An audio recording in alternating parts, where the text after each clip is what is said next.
ating lahat sa oras nito.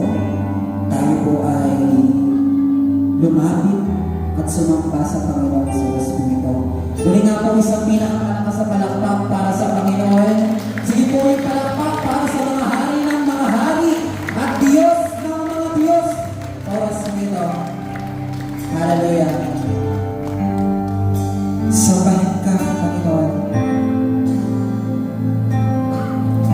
Sa mga oras nito, tayo po ay patuloy na magpakumbaba. Tayo po ay patuloy na lumapit sa Panginoon. Patuloy po tayo magpasiyasan sa Kanya sa oras nito. At hayaan po natin sa ating kalagitnaan ang Panginoon lamang ang patuloy na maghari sa ating buhay. Panginoon, sa oras nito, patuloy ka namin itataas. Patuloy ka namin itatanyag sa ating mga buhay.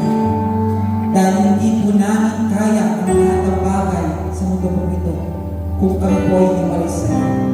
Kaya nga po, turuan mo lang kami sa lahat ng bagay kung paano ka unahin, kung paano ka purihin, Panginoon. Salamat po. Hallelujah. Hallelujah. Thank you, Jesus.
Isa